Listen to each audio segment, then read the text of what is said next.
Hello, everybody. Thanks for joining us. To the people who are considering joining the faculty, special welcome. You've seen Jess. Ben is our membership manager. He'll be joining in later on. This is your meeting, the applicants. So you stop us at any point, please. Hands up, questions, shout out loud.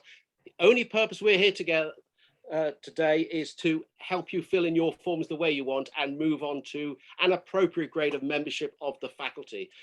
I spent most of my career as a chemical pathologist in Oxford. We're going to have special discussion of healthcare scientists today. I don't do that anymore, so I still teach medical students, but I don't practice anymore. So I wasn't involved in setting up the faculty when I first started. I've been chair of trustees, I've been a member of council, and I'm currently chair of council. This is now your webinar.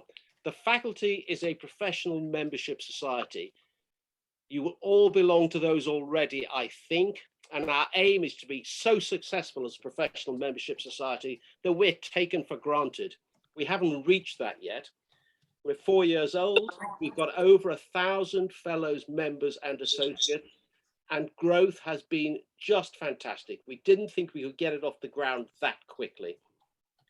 Almost all of our fellows, members and associates are healthcare or social care practitioners with an interest in informatics or responsibility for informatics or something like that. We have a small number for whom the clinical informatics is a full-time component, but most people, it's the other way around. They're practitioners who want to develop their clinical informatics side. We're very aware of that. Organizationally, we started out as a project of the Royal College of General Practitioners, and now we are a type of charity, a charitable incorporated organization that has sort of various legal constraints and offerings. And we have a board of trustees, and we have the council, which is where fellows, members and associates, elected representatives, try and do their work on behalf of the members. We've got lots of professional interest groups. We've got lots of special interest groups, and we're looking to develop more of that. We don't want to have any more work in standing committees that can be done. We want to have lots more done in very agile, quick responding groups in a quick responding subject. About recruitment, this is the 8th recruitment cohort, and I've been an assessor for 6 of them. So I've seen over 600 applications now. We've got a fixed date, it's 30th of September. We've got 2 bursary schemes that I'm going to mention. And all that we will know about you when you make your application is what you put on that form. We won't have a CV, we won't have referees, we don't know how to have any of those. We have what you tell us. So in the second half, when we come to filling in the form, this is where what you do really makes a difference. So you'll fill in those forms, they'll go in, they'll be logged, and then they'll go out to fellows and members who have volunteered to be assessors. And some have done it before and some haven't. And they will score your form. And there are various boxes in that, and you'll get scores in each box, and they'll be added together. And that means that if you don't put anything in a box, you can't score anything in that box. So we'll come back to that bit when we get into filling in the form. But this is all that they'll know about you. And they will do this independently. And that's designed to remove bias. And then they'll all be added together afterwards. And we'll keep records of all of this. And then they'll make their recommendation on who gets which offer. Do you get an offer of a fellowship, membership? Associate application is different, but that will be documented. And then the whole process will be reviewed by the most senior clinical informatician in the USA or possibly in the world. And Don Detmer has agreed to do that again. And he'll check that we've followed our policies, we've followed our procedures, that it's been done fairly, and we'll challenge the assessors if they don't agree or if he sees any problem at all. And then a letter will come out to you with your offer. We've done this before, it goes pretty well. But again, in the second half, any questions about how that works, please bring them up now or email us afterwards, and we'll help you through that process. So that's about the faculty, that's about applications, and the next bit I need to mention are the bursaries. And again, we're delighted to have bursaries for 1-year membership supported by the Shuri Network and supported by the National School of Healthcare Sciences. And we have the eligibility details on those.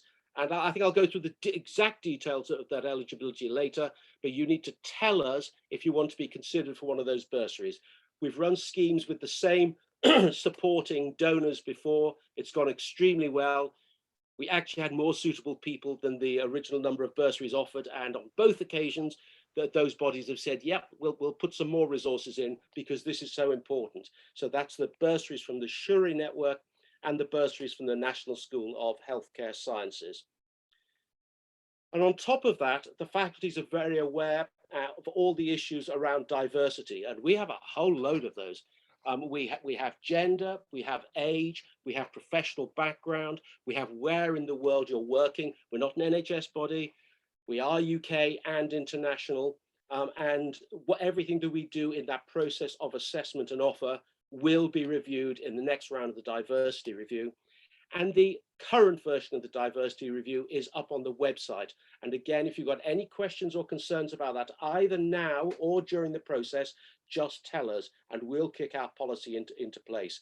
Like all diversity reviews, it's a lot better than doing nothing, and it's not perfect yet.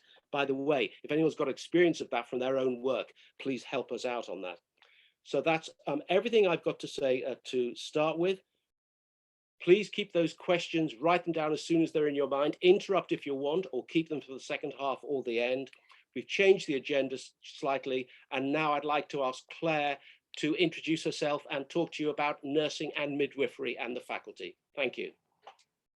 Hi everybody, thank you Jonathan, and welcome. As Jessica and Jonathan said, this is our meeting. So I'm stuck in a cupboard. I came into the office today. It's the first time I've been out of my home office since last March. So it's been a very exciting morning for me today. So I've been asked to come and do a few minutes just from a nursing and midwifery point of view, and just a bit of a personal introduction. So I qualified what seems like hundreds of years ago in 1991.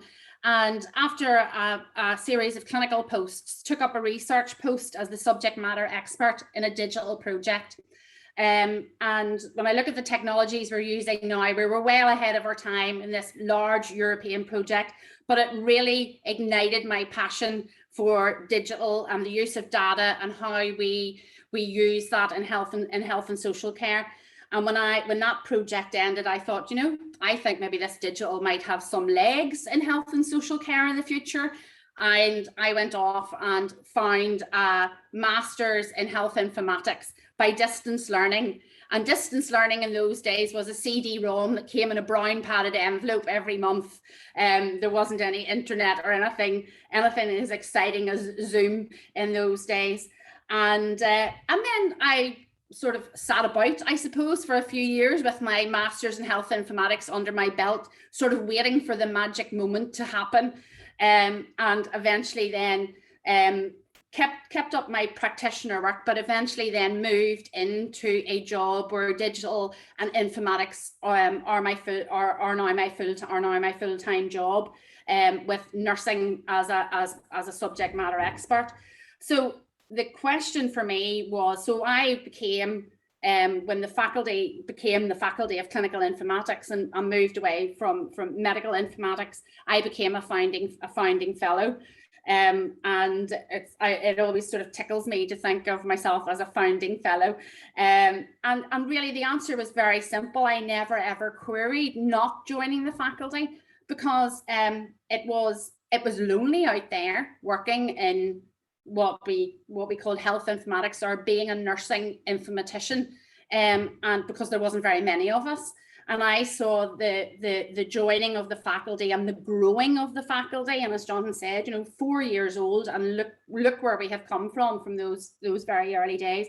And for to be a nurse in this world, I really saw joining the faculty at the very beginning as a very important professional step for me, as probably one of the first nursing informaticians with a qualification to move that agenda forward. We have grown as nurses and midwives working in digital and informatics. That whole body of people has grown dramatically over the years, and to move that enthusiasm and that knowledge and that skill into the faculty, I think has been very, very important for those of us who were founding fellows within the nursing and midwifery family. So we approached the faculty about starting a professional interest group for nursing, midwifery and AHP. We've sort of branched out, and you and I'll talk a little bit about the AHP. So the professional interest group was kicked off. And then because of the pandemic, we halted our activities, but we have resuscitated it again at the beginning of the summer. And those of you who are on the call from a nursing and midwifery background will have had some communications out about joining that group. And we just felt it was very, very important that as the largest body of health and social care workers in the NHS and wider health systems, that the voice of nursing and midwifery and the requirements and the needs of nurses and midwives within this professional organisation, we had to be strongly at the table and our voice strongly heard, and to be able to contribute to the standards and the competencies and job descriptions and career pathways and journeys for nurses and midwives, you know, has been really, really good. And the transfer of knowledge, I think all of us who were in the small and beautifully formed nursing and midwifery family at the beginning, you know, that sharing of information and that sharing of knowledge to contribute to the larger piece of the faculty business has been really, really worthwhile. So I suppose I told the guys earlier on the call, I was speaking from the heart today, and hopefully my enthusiasm for being a member of the faculty has come across, and I would encourage anybody who has joined the call from a nursing and midwifery background to you know, seriously consider and you know, in your application, how is the work that you're doing in nursing and midwifery informatics or in digital health as a whole, how is that contributing to health and social well-being of the population that we look after? Because that's why we're doing this. You know, it's all about making sure that you're contributing, what you're doing is contributing to making lives better for the people that we're caring for and supporting out there. So that's really all I wanted to say. It was just a wee bit of a rah-rah, I suppose, for nurses and midwives out there to join the faculty. It's different from other networks, and you know, people might say, oh well, you know, we've got this network and we've got that network, but this is a professional organization, you know, who are setting the standards for the profession as we move forward and develop and grow. So I think that's what makes it slightly different to the more informal networks that we also have out there. And I'm sure the other guys here presenting this morning will say something very similar. So I'll finish there. If anybody has any questions, I'm more than happy to answer, or we can keep them to the end.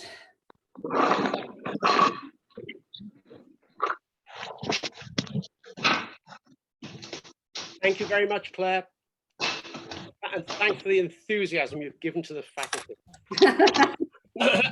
What time do you have to leave us, Claire? I'm another couple of minutes and then I'll have to jump off. Right. If we get any questions specifically related to your topic, of course, we'll pass them on afterwards and join it up. Thank you. Who's up next, please? That's myself, Jonathan. Thank you very much. That's okay. Good afternoon, everyone. Thank you, Jonathan, and thank you, Claire. I'm not sure how I'm going to follow that enthusiasm.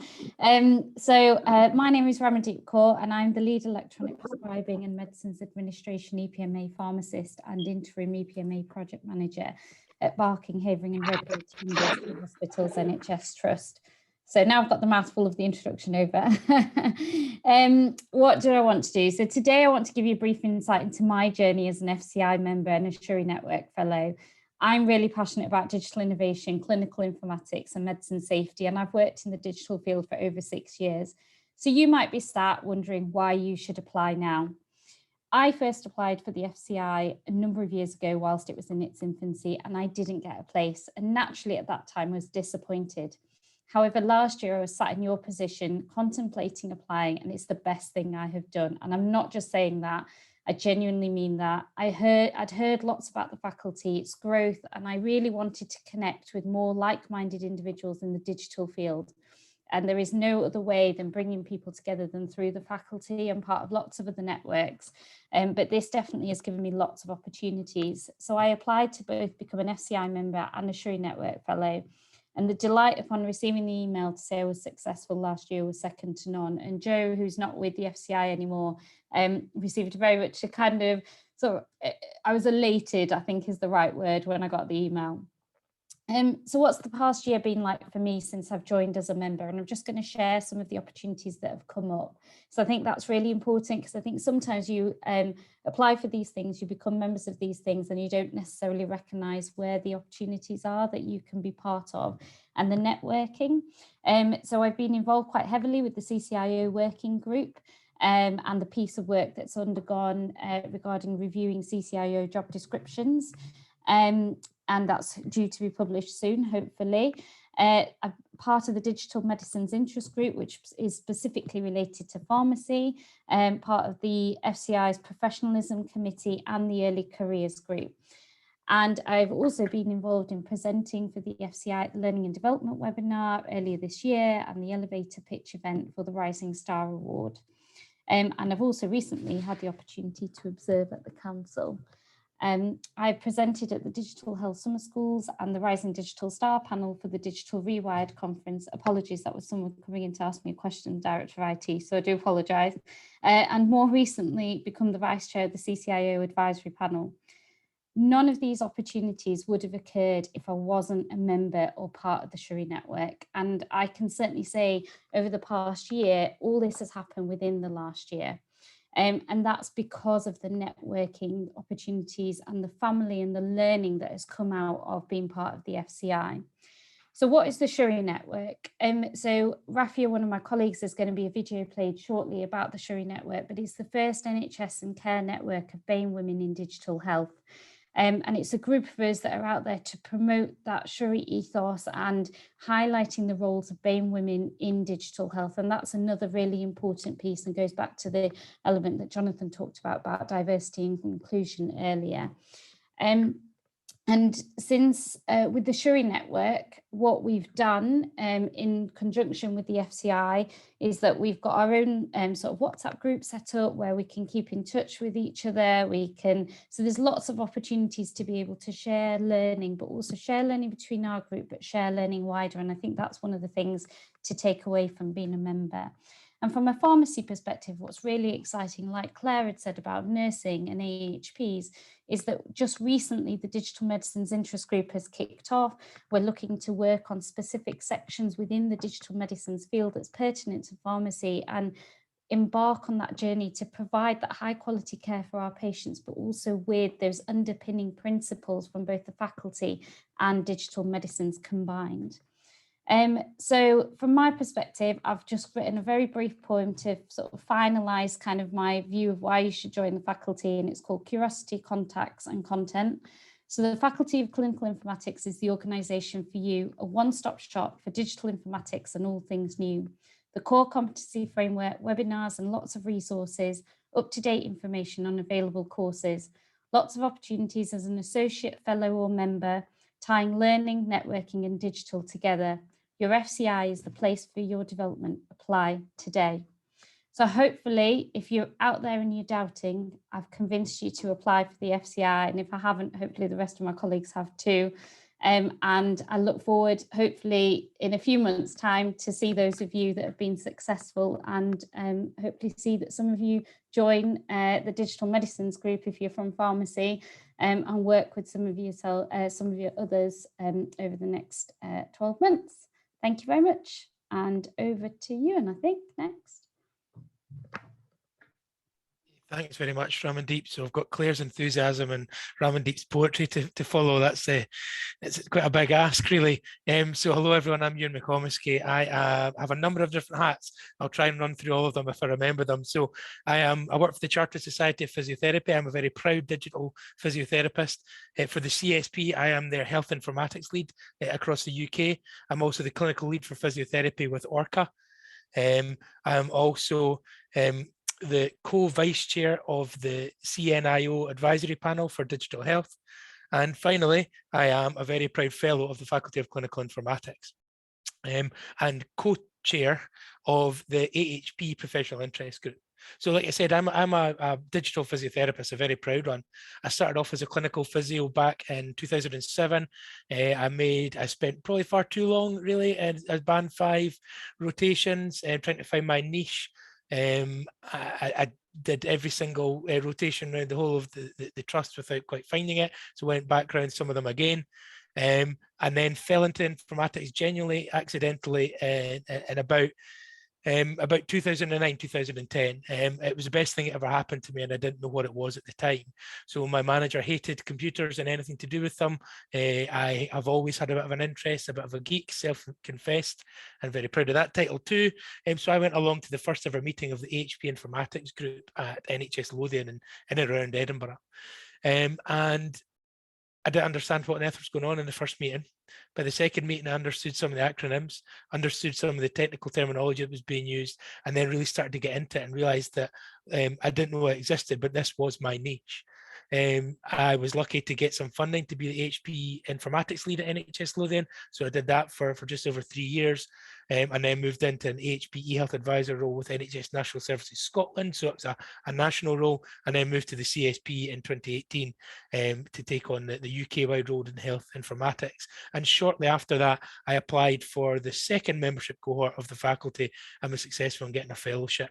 And I've retained that since, and really proud to do that. Why did I join the fellowship? I work for the CSB. We're the professional, educational and trade union body for physios across the UK. We have 60,000 members, but only a tiny little percentage of them are digitally minded or are digital physiotherapists. The CSP, and I'm allowed to say, able to provide the digital and informatics CPD that we need as digital physiotherapists. Yet we're working very hard to improve that offer. But that is exactly what the Faculty of Clinical Informatics are able to do. So it takes me out of that physiotherapy informatics bubble and puts me into networks where I can learn from and share things with nurses, midwives, pharmacists, medics, social care workers, and loads of different professionals, different areas geographically, from a specialty point of view, and learn from their learnings as well. And that is the unique offer that the faculty has at the minute. It is a wealth of CPD, of resources, of professional backing, of ways to amplify the voice of digital within my profession of physiotherapy, and the ways of amplifying the voice of physiotherapy within digital health and within the Faculty of Clinical Informatics. So that's what my role is from the HP Professional Interest Group, is to make sure that we have that two sides of the coin. So raising the voice of HPs within the faculty and raising the voice of the faculty within the HP professions as well. So that's what we try to do. We're quite a new group as HPs within the faculty. It's myself, Raphael, who you'll hear from shortly, and a video for her, the other role that she holds as a member of the Shuri network. And Alex Wilson as well, who's the other co-chair. So we're there just to basically give it a bit of structure, but it's a meeting of like-minded folk. And if you're in HP and you're interested in joining the faculty, I plead with you to join, because we need more people to raise the voice of HPs within the faculty, and you'll take a hell of a lot out of it at a personal level as well. So like Ramon Deep said, there are masses of opportunities that will come your way. You can take as much or as little as you want to do. You can feel your way in gently, or you can go in and deep end with the learning opportunities like Ramon Deep's done. I've been a wee bit more of a slow burner, but we're here, and it's just fantastic with the opportunities that are available.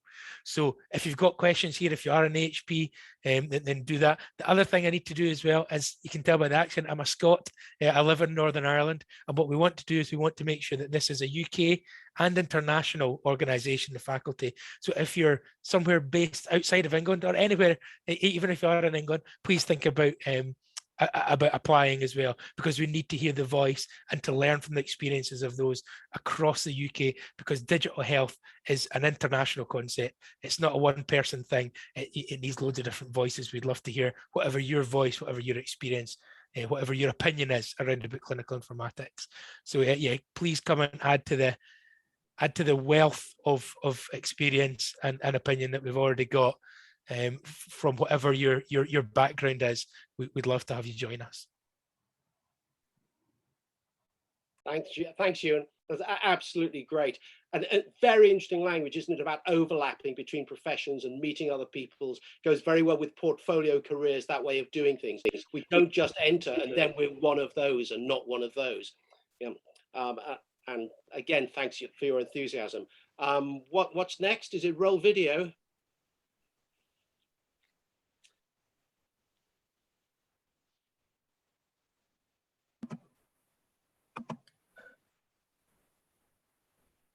Hi, my name is Raphael.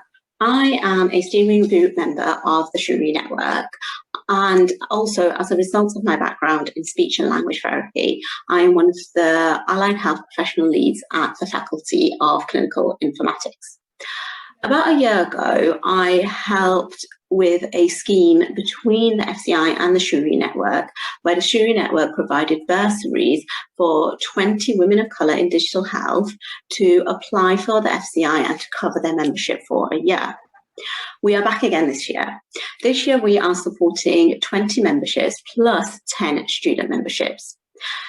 If you're unsure whether you would benefit from the FCI or the Shuri Network, all I can do is say, yes, you will. The world has changed so much. If you work in health and care, chances are you are also working now in digital or in remote, or there's some element of overlap.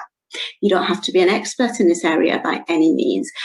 The idea and the whole remit of the FCI and the Shuri Network is to provide that support, to give you an idea of career trajectories, to help with mentorships and with modelling, with webinars, with conferences, with training. I am in such a fortunate position at the moment. I have what I can only be considered a dream job. I am the Chief Digital Privacy and Ethics Officer at Surrey and Borders Partnership Trust, which supports individuals with mental health and learning disabilities. I would not have imagined being in this post a few years ago, and without the network and support from the Shuri Network and FCI, I would never even have considered this a possibility. If you're not sure, if you're wondering, just reach out, just discuss. Please think of applying. If you're an ally, please share this and encourage all that jollof rice. You're having all that again. Apply. I promise you won't regret it. Thank you. Okay, go on, talk. Somebody's talking and not muted. Yeah, thanks. Thanks, Raphael. Absolutely great. Let me just run through those eligibility criteria now. So for the Shuri Network, you must be or identify as a female and be from a BAME background, be a UK resident, be a member of the Shuri Network, and currently work in the field of digital health and social care. I'll take that opportunity to remind you about the other bursary, that's the healthcare scientists, and the eligibility for those bursaries are you must be enrolled or be an alumnus of the National School of Healthcare Scientists Scientist Training Program or higher specialist scientist training program, or be in the current or previous cohort of TOPL fellows, or be a healthcare scientist working in the NHS. But we can help individuals with that afterwards if you're not sure if you come up within the criteria. So I think we now move into filling in the form. Is there any, Jess, am I missing any outstanding chat or questions or hands up before I do that, please? No, all good. Thank you. Right, filling in the form. Oh, question there. I think I missed it. How to apply for Shuri bursary? Same application form as everyone else. And is it a box or a note or something that you just add at that point? Ben? We'll just check that. It's the same process with just telling us that you want to be considered, and we'll dig out the exact details of that in a minute. Not a separate it's a box. Sorry, Jonathan. It is a box you tick, and then we'll apply that. Yeah. Same form, same process. Just tell us that you want to be considered for that. Okay, filling in the form. As I said before, we only know what you tell us. And I've been through many of these where I wish I'd had the possibility to just sit down and rewrite people's forms for them, because you can tell there's good stuff screaming to be got out there that isn't in the form. So let's have a look at the form on the screen, please. Yeah, Ben's just going to share the form now, but we've had a question, Jonathan, which is the membership for doctors, FCI membership? Okay, so the technical answer, FCI fellowship and membership are for anyone who belongs to a regulated health and social care profession that comes under the Professional Standards Authority, and that does include doctors. As you've heard earlier, it also includes nurses, AHPs, midwives, pharmacists, speech and language therapists already today. There are a large number, definitely including doctors. Yeah. Right, here's the form. Okay, so usual sort of ID stuff, and onto the first box, please. Yeah, okay. Notice what it doesn't say there.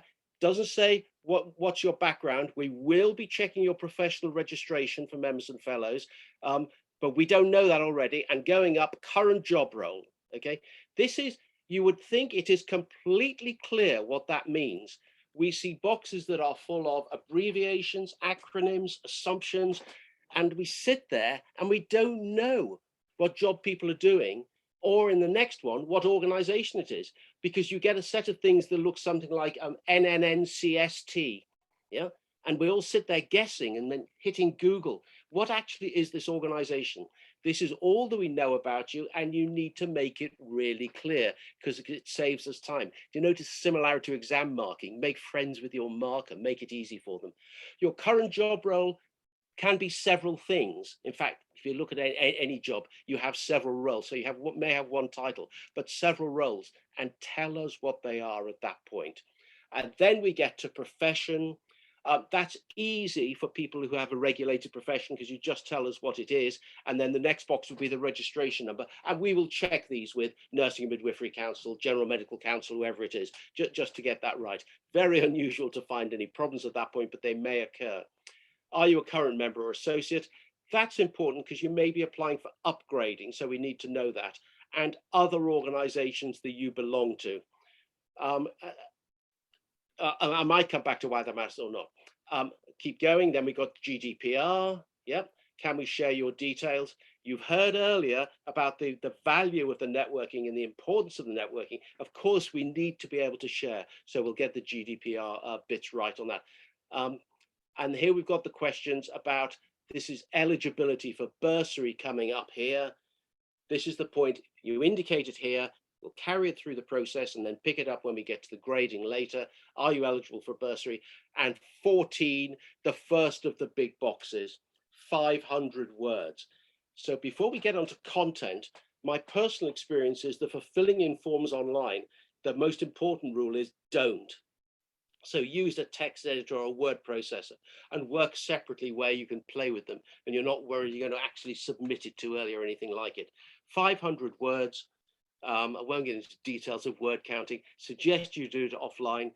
That was the one really big piece of advice. The second one's going to come later, is get someone else to check it. Right. And we've got these three boxes. Your clinical informatics experience in the workplace with dates. And what we'd really like to see there is what you achieved within that. So we see lots that say membership of committee. What we'd like to say is chair of committee or worked on the committee and delivered this change, this project, this report. So think about outputs and achievements as well as names of committees and groups that you've worked in, and put those dates in so we can see how your career is going and where you are there. Maximum of 500 words, and of course you're going to check that. And box 15, details of leadership role. Clinical informatics is new. You've heard that described by the previous speakers. You make a difference very early in your career. So where have you made that difference? That might be in a department, might be in a hospital, might be in a general practice or a collection of general practice increasingly. It may be in a professional society. It may be on a national project. Whatever it is, tell us about it with as much detail as possible. Again, dates help, names of jobs, committees help, but tell us about the difference that you've made, what you achieved, what the output was. And again, you're going to word check it at the end. And 16, another chance to shine. Why does any of this matter? What's your view of it? Very immature profession. We're creating the profession as you apply to it. What have you done already? Where do you think it needs to go? And then we'll steal those ideas to develop the strategy of the faculty, because you know more about this than I do. Oh, look, 17, there's something about money involved. I should say, major source of, we have two major sources of income in the faculty. One is subscriptions of this sort, and the other is we have a grant from Health Education England. Okay, so that's that declaration, and signed and dated. So you've done all your offline editing, you've made all your contributions, you've put the dates in, you've described your outputs. Right, here's the thing you're going to do next. Well, you're going to do this in good time, not the evening before the deadline, and you're going to get someone else to check it. That may be a colleague, it may be an existing fellow, maybe a CCIO. They don't have to be in your organization. We'll never know that you've done it. Getting someone else to check it will improve it enormously. It'll make it easier for the assessors to read. It'll make it easier for the assessors to understand. And those people, particularly if they've been through this process themselves in the past, will remind you of things that of course you wanted to put in there, but in the adrenaline of filling in the form, somehow it got forgotten. So you're going to do it in good time. You're going to get someone else to check it. If you don't know anyone who can check it, then talk to us at the faculty and we'll get someone to do that. Yeah. But you're not on your own in this. There are colleagues who will help. And if there aren't, you can't think of anybody, we will get them to do it.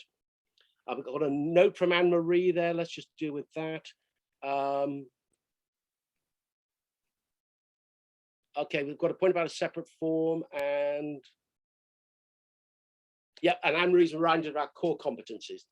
One of the great successes of the faculty so far has been the development of the first version of core competencies in clinical informatics. You're not obliged to use these categories or the names of the domains in your application, but we encourage you to do that.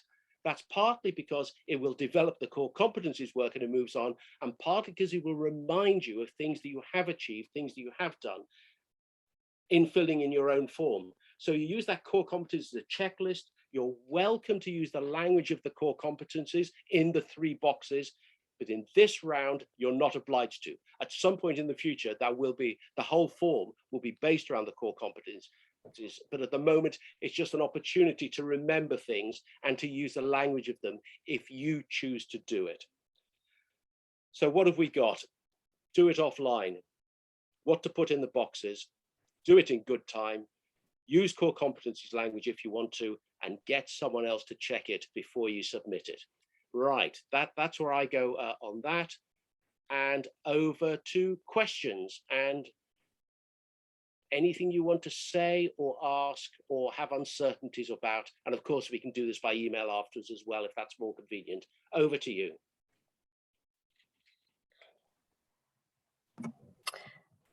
Yeah, we've just had a question about the deadline. So the deadline has been extended and it's the 30th of September. That's the last day you can send the applications in.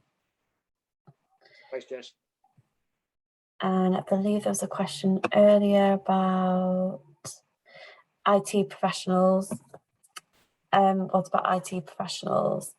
And the second question is whether there's a separate form for the Shuri Network application. So just kind of how those applications link up. Do we still have Ramandeep on the form for the Shuri Network, please?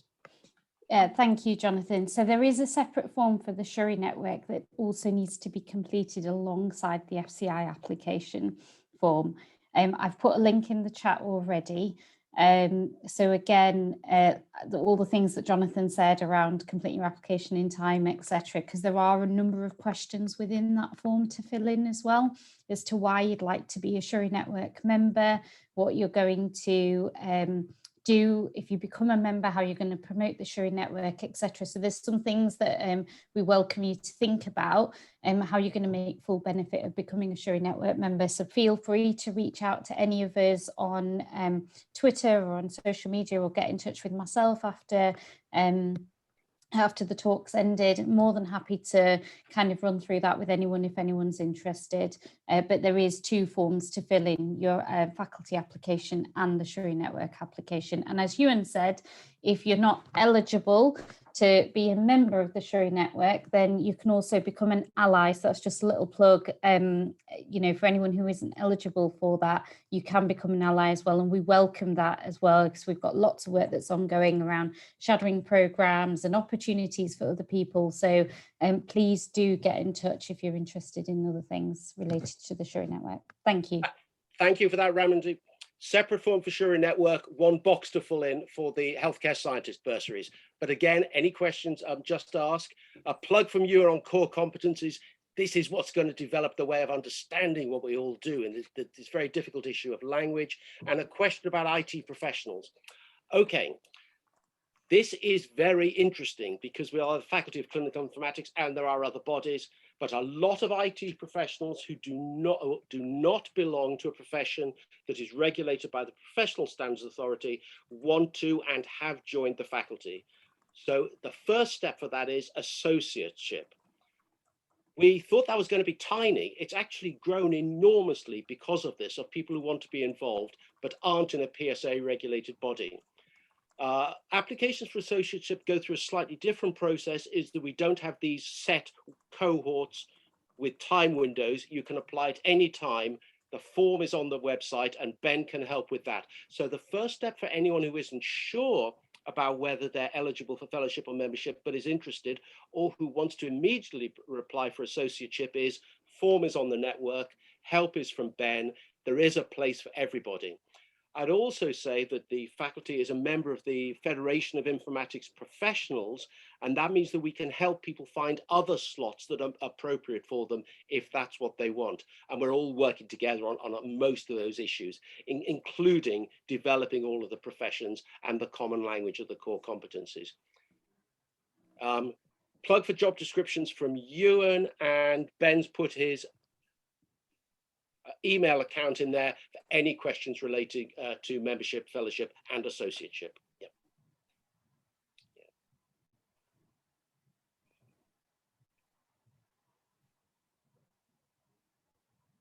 What else have we got? Everyone filling in their forms rather than using chat.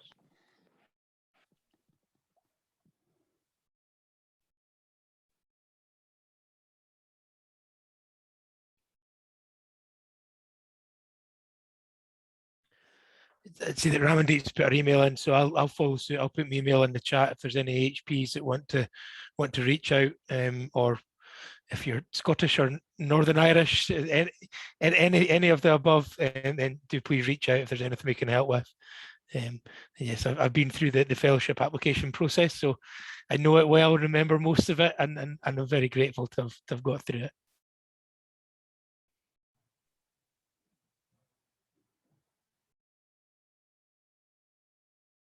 Any more coming in? I think we're coming to winding up. If there aren't any more questions, Jess, please. Yeah, thank you everyone, especially as someone that's just joined the faculty. As a member of staff, this has been really, really useful for me as well, so thank you. I am just going to pop in the chat, we have an evaluation form for our events, so we'd love to hear what you thought of today, so I'll just pop the link in there. It's just an MS Forms, and as you know, this is being recorded. We're going to get that up on the website. If you have any colleagues or if you want to go back to anything, it's going to be up on the website, and once it's there, we'll send a link around to everyone. And I believe that's all from us. So thank you everyone for your time. It's been great.